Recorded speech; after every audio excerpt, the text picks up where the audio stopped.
Good morning to the group in Washington, which is resolving the future of US foreign policy. Good afternoon to the group in Berlin, who should have already resolved the issues of the EU foreign policy. It is great to be with ACD again, I would say, and I think that all of you are really lucky to be getting on this program.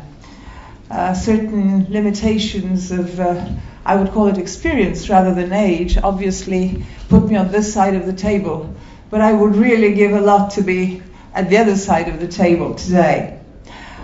The title of this talk, I would call it a talk, not a lecture, comes forward to just give you the basic essence of what Bulgaria is today.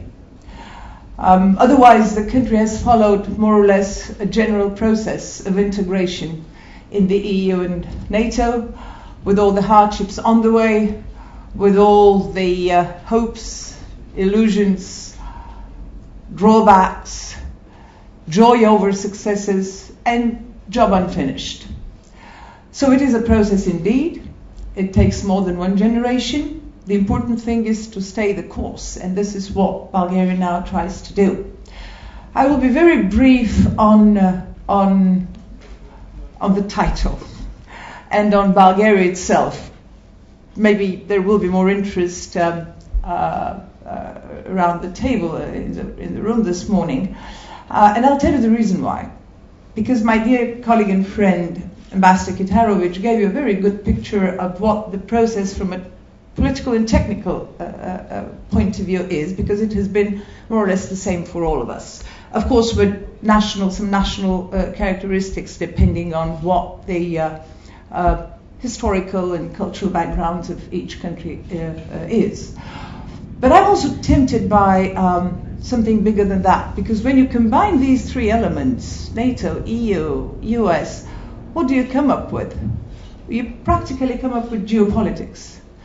This has been my passion, obsession, dedication. You choose the word, it will always be true. Because in the case of Bulgaria, we really needed to turn a country in an entirely new direction of development. You wouldn't probably know that in detail, and I would hope you don't. But if your parents were asked the question, what do they think of Bulgaria, what they did think of Bulgaria some 20 years ago, back in 1990, probably the most general reaction or answer you would get is, oh yes, Bulgaria, that's the most faithful satellite of the Soviet Union, full stop. And very seldom and very few would bother to go any further or go beyond this rather unfortunate and simplistic description. So we had to move from that brief and sad description to an entirely new lease of life. And this is what these three components did to Bulgaria. These three strategic affiliations, memberships, and partnerships. And my purpose here today is to keep them on an equal footing. You would understand that I would argue in favor of the importance of a strategic partnership with America, which Bulgaria struck in the course of these 20 years, or rather in the course of the past 10 years. And I will go to that a bit later in the bigger context of where the US is going today and what the future of the US foreign policy is. But before doing this, I want to mention a few more things about Bulgaria, where the game change comes. For those of you who are scholars of Europe or Southeastern Europe, you might have read somewhere a brief paragraph on what the past history of Southeastern Europe, and Bulgaria in particular, was. Again, to be very simplistic and brief, it's a history of many years, of centuries of foreign dominations, changing, of course, rulers, changing ideologies, but always dominations, right up to 1990. This is a troubled history and a troubled geography, hard geography of my country. So one of those dreams which you get at night for me was somehow if we could take Bulgaria and somehow put it on the other side of Yugoslavia. I've always thought we were on the wrong side of Yugoslavia. Nothing much could be done in physical terms. You are where you are. Your geography is with you forever. But you can improve it. You can better it. You can make it serve you rather than harm you through good policies. And I think this is what we succeeded in doing over the past 20 years. Again, reference behind me. Memberships in EU, NATO, and strategic partnership with the United States of America through a unique, for Bulgaria at least, bilateral defense cooperation agreement, which was signed back in 2006, which is about cooperation in the defense field, and which practically established US bases on Bulgarian territory, as it did indeed in Romania. They also have a similar agreement. Kolinda is luckier than me. The worst nightmare which she might have had was a border issue with a neighboring country. But again, I think that these memberships, EU and NATO, they came to resolve that kind of issues in a modern way. And this is why I will never be able to emphasize enough the importance of the new families my country has found itself in. Many open issues remaining, the irreversible stabilization of the region, and that very much affects Bulgaria, the solid establishment of the rule of law all over the region, fighting organized crime, corruption, trafficking. Speaking of borders, Bulgaria will indeed be the outer border of the European Union, which is both a blessing and a curse, because being the last country, practically linking the Union over to the Black Sea region, the Caspian region, and the Middle East, is a responsibility. It does give you certain advantages in terms of importance, not just regional importance, but also within the Union itself. It is important also from a NATO perspective. On the other hand, it dramatically raises the requirements and the challenges. So this is something which we believe will make Bulgaria even more important part of an alliance arrangement with both EU and NATO. Energy was mentioned here, and for Bulgaria this is one of the most sensitive and open issues. I believe we are the only country which is 100% dependent on one energy source, gas, oil, nuclear. So this government is now struggling hard to diversify, but we can never, ever do that on our own for many different reasons, which I would be happy to discuss if somebody is interested in that, unless it is for a cooperation, of course, in the EU, observing the Energy Charter, which Bulgaria is part of, urging our European partners and the United States of America to be more proactive in terms of their own interests and involvement in the energy balance of the region, in order to make sure that we arrive at energy security of our people. This is more or less the picture as it is at this point in time. As I said, there is a lot more to be done, which can only be well and properly done through cooperation with our allies within the respective organizations. Now, I was suffering a very nasty flu, and on the first day of the new year I was surfing the internet trying to just read something and distract me, and what I came up with on blitz.com was a news about a fashion model, otherwise illustre inconnu, from Varna, a big Bulgarian city on the Black Sea coast, who got married on the 1st of January at 1:11. So she got herself to the media through that special choice of date and time, explaining that marrying on 1, or rather 01, 01, 11, 1, 11, brings all these digits somehow in a linear way, and that's a lot of energy, special energies, obviously are supposed to come out of that. And then I remembered the way a good friend, an American long-time observer of Congress and political life, started his answer to my question, so what now? What next with the new Congress and the new political setup in America? And he said, well, you know the story of that man who woke up on May the 5th, 1955 at 5:55 in the morning, and he went to his big bank, which was downtown, and the taxi dropped him off at the corner of 5th Avenue and 55th Street, and he went up to the 55th floor, and he entered his office number 555, and he applied himself to a long day of work.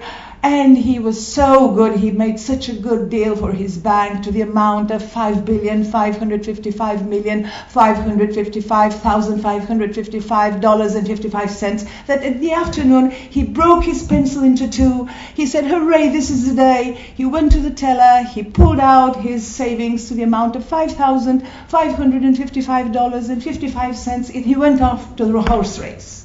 He put all his money on a horse, and logically, the horse finished 5th. So my friend told me, you know, this is the risk of linear prognosis.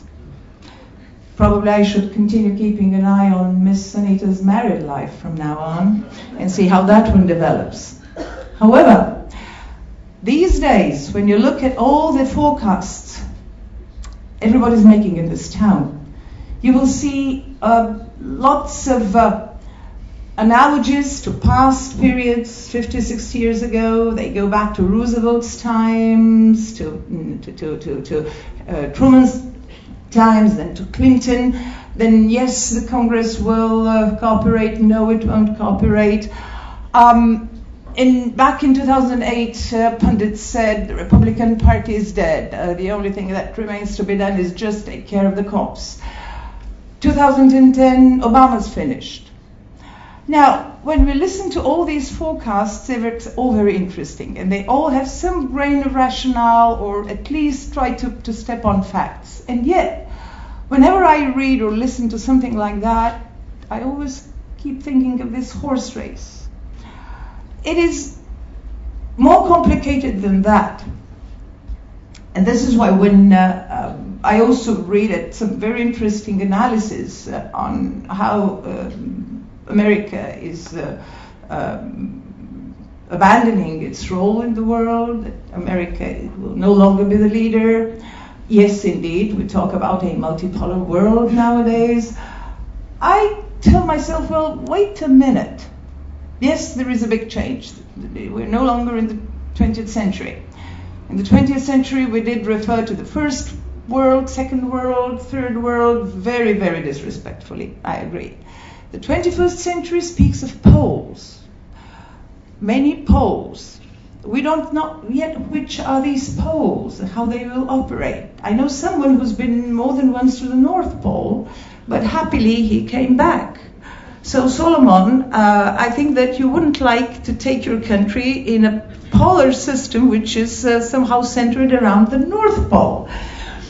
What I'm trying to say, jokingly, is that yes, of course, we'll have different centers of power and of gravity, but I don't believe, for the sake of that same geography, which is coupled with lots of history and culture, I don't think that we will have such a dramatic change which will somehow kick out America of the big formula, big arrangement of security and of development of this world, and of, I think, the pole, transatlantic pole, as I would like to refer to it, to which my own country belongs. Now, what worries me these days, and this is why I call this a talk, I would definitely be very curious to hear views from you as well.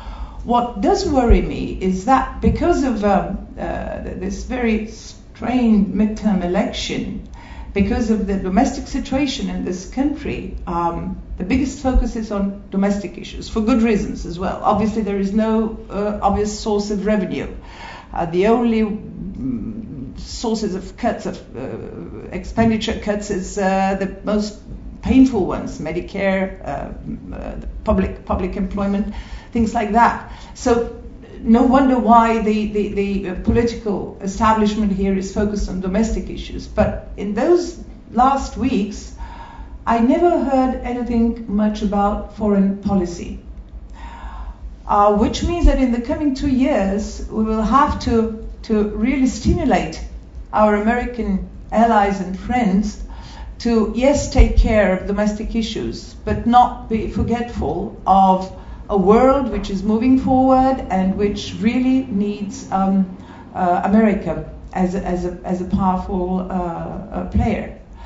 Washington is an exciting place to watch from that point of view. And the other name for Washington, as you know, is the power capital of the world, and I don't see this changing.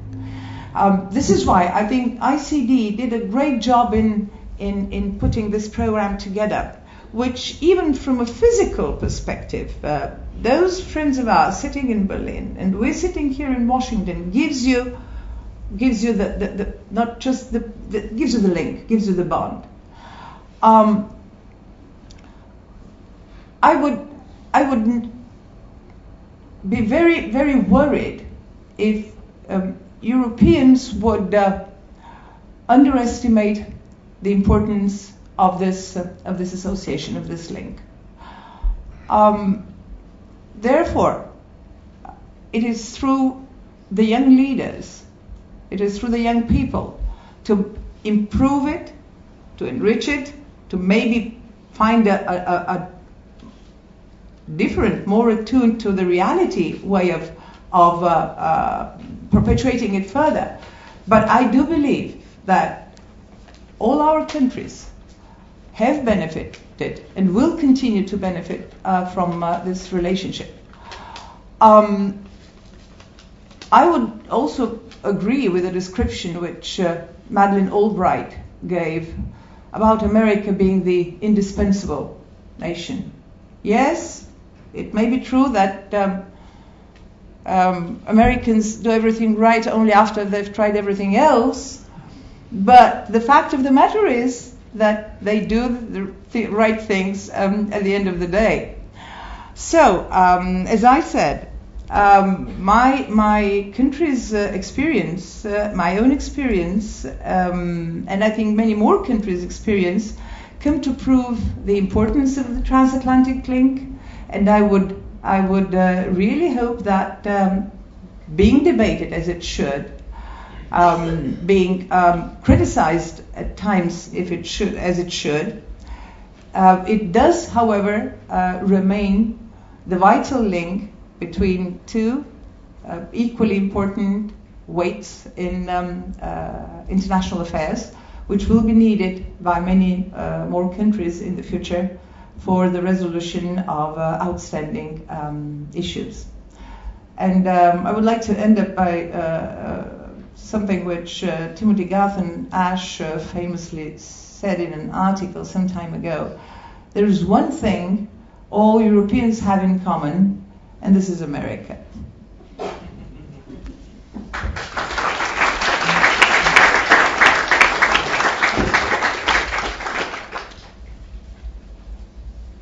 Thank you very much, Your Excellency. Who would like to ask the first question? Okay, we'll start over here. Thank you, Your Excellency. My name is Cristina Marini, UNUC. The title of your talk is EU, NATO, US, and Fundamental Building Blocks in Bulgaria's Foreign Policy. As Bulgaria became a member of the European Union, it did have to obviously pay attention to the foreign policy trends in the European Union that are not clearly crystallized, and also to pay attention to its traditional ally and, as you said, indispensable friend, the US. Do you feel that Bulgaria had to walk a fine line in order to keep its quality as EU member and US friend at the same time? Thank you. An excellent question from a neighbor who obviously knows how it feels. Sometimes it happened, but not in any dramatic way, rather by way of explaining why certain decisions are good for Bulgaria, against the background of all these Bulgaria-specific issues I mentioned to you. But I'll tell you, and on purpose I left this part of my thoughts for the Q&A part. I'll tell you something which I have observed for many, many years now. I've been in the process of this relationship practically since right after 1990. Even if Bob Kagan may have been right in 2002, and I read this in your materials, about the Americans and Europeans belonging almost to different worlds with regard to the role of power and security. Even if we start from 2008 and go down the road through today, already 2011, we will see that there is a closer and closer convergence between Europe and America exactly on the issues of security and power. Who's in Afghanistan now? Afghanistan is a brilliant example of how America and the EU plus partners work together with the aim of resolving a security issue which affects every single country, not just the participating ones, but the rest of the world as well. Threat assessment, which was so divergent in 2002, particularly over Iraq, has now changed. Threat assessment of the EU, of Brussels in its two hats, is getting closer and closer. Look at terrorism, which was a typical American brand, American trademark at the beginning because of 9/11, is gradually becoming a common concern, common problem. Because terrorism also changed a lot over the past years. You see what's going on in Madrid, what's going on in Germany. Beg your pardon? I said it's no longer war on terror. It's terrorism. Exactly. It's no longer war on terror. That's even more precise. It's already terrorism. So my sense is, I confess to that it's also my desire. But my desire has been proven by facts and by practical developments, is that even if it may take time, the process is one of proximity, of coming closer rather than of divergence. I think the next question is also in the front. Whatever.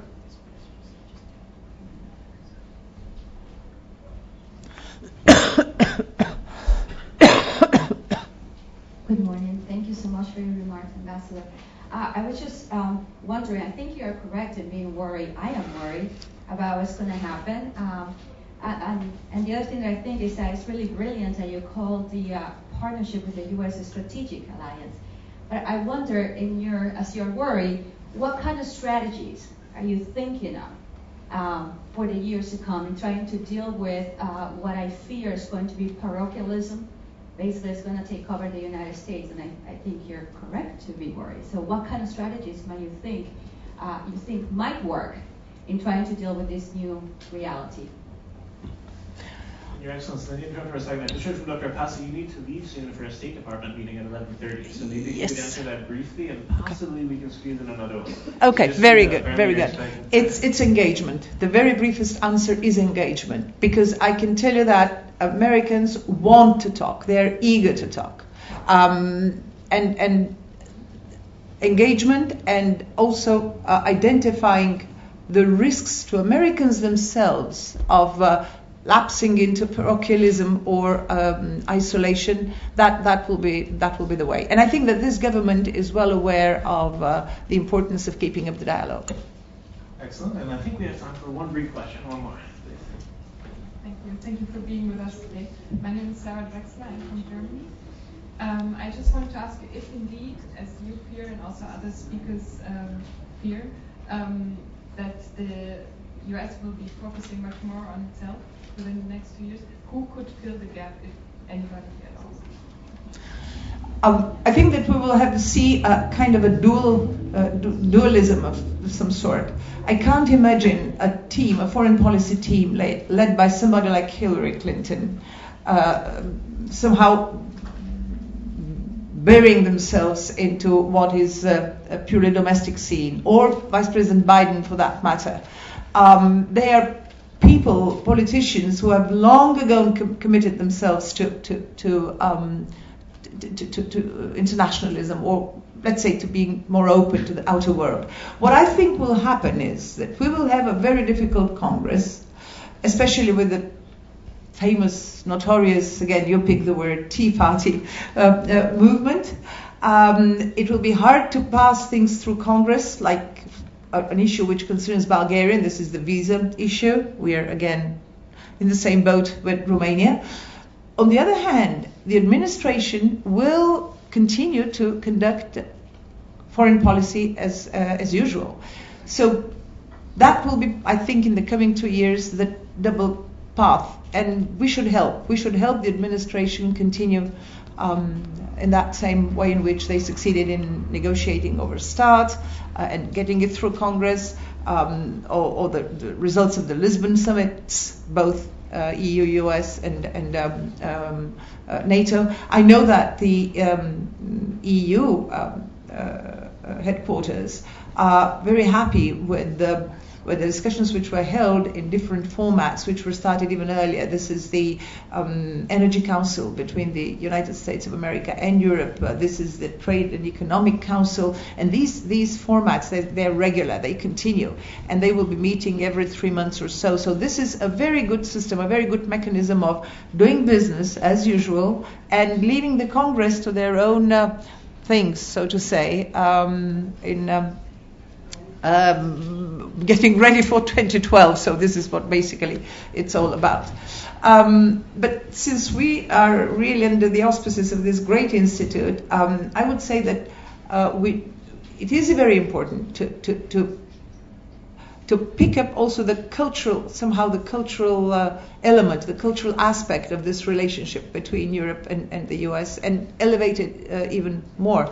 A president once said, read my lips, it's the economy stupid.